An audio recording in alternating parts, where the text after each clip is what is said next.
안녕하세요. 오늘은 논란 이 단어에 대해서 알아보도록 하겠습니다. 이 논란과 비슷한 한국말로는 자지러진, 아연실색한, 기절초풍한 이런 의미의 단어들이 있는데 굉장히 종류가 많죠. 자, 그러면 영어에선 어떻게 사용되는지 알아보도록 하시죠. 우선 이 단어들에 대해서 알아보기 전에 단어가 워낙 많기 때문에 제가 몇 가지 기준을 가지고 단어들을 나눠봤어요. 첫째는 정도에 따라서 이 논란 단어들을 구분해 봤고요. 둘째는 상황인데 어떤 말을 못하는 혹은 행동을 하지 못할 정도로 놀란 그런 의미의 단어들로 나눠봤고요. 세 번째는 상황인데 좀 긍정적인 요인에 의해서 놀란 그런 의미의 단어들입니다. 또한 이 단어들을 설명하기 전에 이 놀라다와 관련된 단어들은 주로 전치사 at 그리고 전치사 by와 함께 사용이 되는데 주로 at을 사용하는 경우는 무엇 무엇에 놀라다 이렇게 되고요. by 같은 경우는 무엇 무엇에 의해 놀란 그런 의미를 가지고 있죠. 자, 그러면 첫 번째 정도에 따라 단어들이 어떻게 나뉘는지 알아보도록 하시죠. 우선 정도에 따라서 단계 1, 단계 2에는 so 혹은 very가 붙는 그런 정도의 단어들이고요. 세 번째는 extremely 그리고 shocked 뭔가 충격적인 그런 놀란 정도로 나눠봤어요. 그래서 1단계에서는 surprised, 두 번째는 shocked, 세 번째는 startled 이렇게 나눠봤고요. 두 번째 so very는 amazed, astonished, astounded 이렇게 나눠봤어요.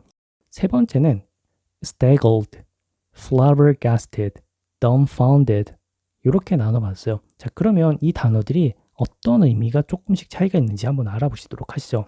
자, 첫 번째 1단계에 해당하는 surprised 같은 경우에는 예상치 못한 일로 놀라게 된 그런 경우에서 주로 사용이 되고, 두 번째 이 shocked 같은 경우는 놀란 그리고 화가 난 두 개의 의미를 동시에 가지고 있어요. 자, 그래서 이 shocked 같은 경우는 예상치 못한 혹은 unpleasant한, 달갑지 않은 그런 상황에서 주로 사용이 된다고 하고요.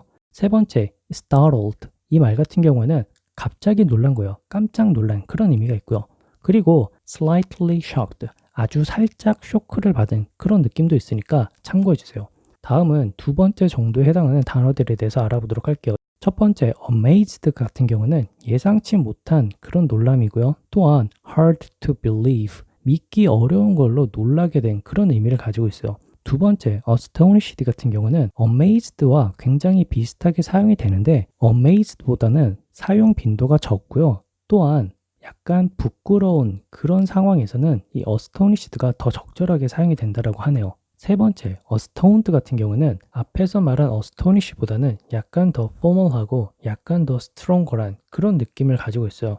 또한 앞에서 말한 amazed, astonished 이 두 단어가 가지고 있지 않은 shocked 이 느낌을 가지고 있다고 하니까 참고해 주세요. 마지막 세 번째 정도에 해당하는 가장 극강의 놀람을 나타내는 단어들은 staggered, flabbergasted, dumbfounded 이 단어들은 다른 거 없어요. 그냥 extremely surprised 가장 충격적으로 놀란 그런 의미니까 상황에 개의치 마시고 진짜 아주 극도로 놀랐다라고 표현하고 싶으면 이 단어를 사용하시면 될 것 같아요.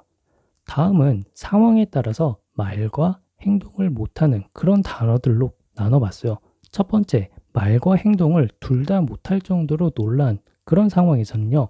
taken aback, nonplussed, stunned 이렇게 표현이 가능하고 말만 하지 못할 정도로 놀라고 행동은 무언가 할 수 있는 듯한 그런 느낌의 단어들은 speechless, dumbstruck, gobsmacked 세 단어가 있어요. 자, 그러면 이 단어들이 어떤 차이가 있냐면 우선은 이 정도에 따라서 이 단어들을 제 개인적으로 한번 나눠봤어요. 이거는 확실한 게 아니니까 참고만 하시고요. 우선 1단계에서는 taken aback, 두 번째 단계에서는 nonplussed, stunned, speechless, dumbstruck 이렇게 나눴고요. 세 번째는 gobsmacked 이렇게 한번 나눠봤어요. 우선 첫 번째 1단계에 해당하는 taken aback 같은 경우는 not sure how to react 즉 어떻게 반응해야 될지 내가 확신할 수 없는 그런 상황에서 놀라는 그런 의미를 가지고 있고요. 두 번째 단계에 해당하는 nonplussed 이 단어 같은 경우는 formal하게 사용되는 그런 의미가 있어요. 그리고 a little confused 약간 혼란스러운 그런 상황에서 놀랐는데 약간 formal하게 사용하고 싶다. 그러면 nonplussed 이 단어를 사용하면 되겠죠. 이때 말도 행동도 못하는 그런 상황에서 말이죠. 다음 단어는 stunned 이 말인데 이 stunned는 놀라다라는 의미의 약간 shocked 한 충격적인 요런 상황에서 자주 사용이 된다고 하고요. 다음으로 speechless. 이 speechless는 말을 하지 못하는 그 상황을 표현한 건데 우리가 놀랐을 때 할 말을 잃었다 이렇게 얘기를 할 수도 있고 아니면 너무 화가 나서 할 말을 잃었다. 아니면 너무나 충격적이어서 할 말을 잃었다. 이런 식으로도 표현이 가능하잖아요. 즉, 이 speechless는 단순히 놀라서 말을 못하는 그런 상황이 아니라 화가 난, 충격받은 뭐 이런 대부분의 상황이 포함되니까 참고해 주시고요. 다음, dumbstruck. 이 말은 충격을 받아서 말을 못하는 그런 의미죠. 그래서 개인적으로 봤을 때는 앞에서 말한 이 astounded 이 말이랑 stunned, dumbstruck 요 말들이 강도가 비슷하다고 생각이 드네요. 마지막 세 번째 강도에 해당하는 이 gobsmacked는 주로 영국에서 사용이 되고 informal하게 사용이 돼요. 또한 주로 말할 때만 사용이 된다고 하는 그런 단어죠. 그렇기 때문에 제 개인적으로는 친한 사이가 아니면은 이 gobsmacked라는 말을 사용하기에는 약간 무례해 보일 수 있는 그런 느낌이 좀 있네요. 다음은 긍정적인 상황에서 놀란 의미로 사용이 되는 그런 단어들입니다. 총 두 가지인데요. 첫 번째는 amazed, 두 번째는 marvel 이 단어입니다. 첫 번째 amazed 같은 경우에는 일단 형태가 형용사로 사용이 되고 있고요. 두 번째 marvel 같은 경우에는 동사로 사용이 되고 있으니까 참고해 주세요. 다음은 이 두 단어의 차이점에 대해서 알아보시죠. 일단 이 두 단어는 제 개인적으로 판단할 때 놀란 정도가 두 번째에 해당하는 그런 단어들이에요. So surprised, very surprised. 약간 이런 수준이죠. 그리고 이 amazed 같은 경우는 something good 혹은 by something hard to believe 이런 식으로 표현이 나와 있는데 amazed는 무언가 좋은 것에 의해서 놀란 그런 상황에서 사용이 되고 또한 믿기 어려운 것들로 인해서 놀라게 된 그런 의미로 사용이 되죠.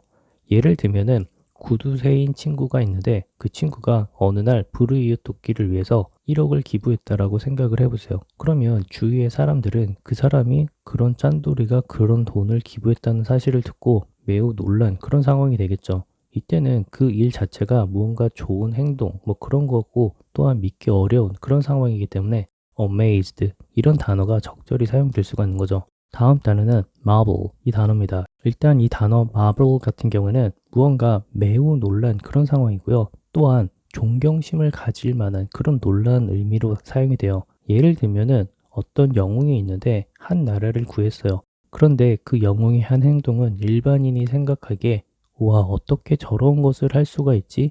우리에게 정말 진정한 영웅이 나타났다. 뭐 이런 식으로 그 상황을 묘사할 때 marvel 이 단어가 적절히 사용이 될 수가 있는 거죠. 개인적으로 이 마블이란 단어는 마블 코믹스에 나오는 그 마블과 똑같은 말이에요. 그래서 무언가 영웅들을 봤을 때 우리가 경이스럽고 와 대단하다 이런 느낌을 살려서 네이밍한 것 같은데 굉장히 잘 지은 것 같아요. 마지막으로 제가 하나 더 알려드리고 싶은 단어는 wonder 이 말입니다. 이 wonder이란 말은 경탄, 경이 뭐 이런 명사적 의미가 있는데 사실 동사로 사용이 될 때는 매우 놀란 그런 의미를 가지고 있어요. 그래서 정도로 따지면 2단계쯤에 해당이 되겠고 이 wonder이란 말이 사용되는 상황은 무언가 놀란 것을 느끼거나 그리고 무언가를 믿기 어려운, 믿을 수 없는 상황에서 이러한 단어가 사용이 된다라고 해요. 제가 이 wonder이란 단어를 왜 언급을 해드렸냐면 사실 이 형용사들이 방금 긍정적인 상황에서 사용되는 두 개의 단어 말고 다른 단어들도 충분히 긍정적인 혹은 부정적인 상황에서 사용이 가능해요.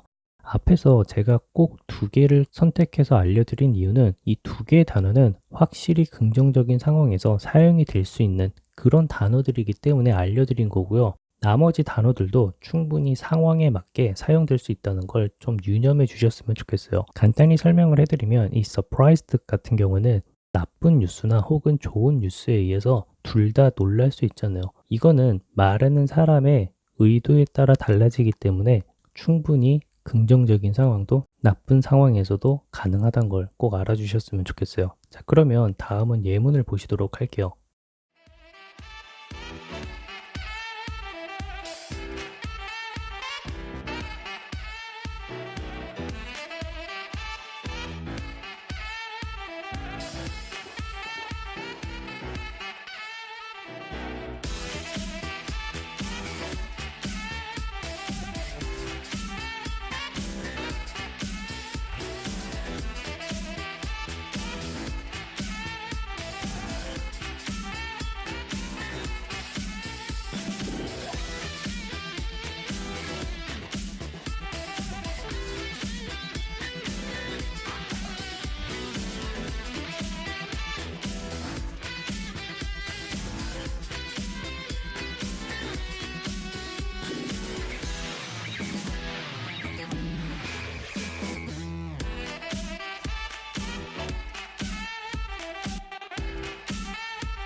자, 오늘 단어 어땠나요? 도움이 좀 되셨나요? 제 개인적으로는 비슷한 의미의 형용사를 모아서 구분하는 게 가장 어려운 것 같아요. 특히 형용사를 구분할 때는 정도와 상황에 따라 구분을 해야 되는데 이거는 사전을 보는 것도 그렇고 제 개인적인 생각도 그렇고 굉장히 시간이 오래 걸리는 그런 작업이에요. 그래서 여러분들도 단순히 이 영상만 보시고 끝내시는 게 아니라 개인적으로 단어들을 정리해보는 그런 시간이 꼭 필요하고요. 무엇보다 제 개인적인 생각으로 형용사와 관련된 말을 우리가 한글로 번역해서 사용을 할 때는 그 번역하는 사람에 따라 굉장히 다르게 번역이 되는 그런 종류의 품사인 것 같아요. 그렇기 때문에 하나의 의미로만 한정 짓지 마시고 상황과 정도 그리고 긍정, 부정인 상황에 따라 나눠서 이 단어들을 적절히 골라서 사용하실 수 있길 제가 바랍니다.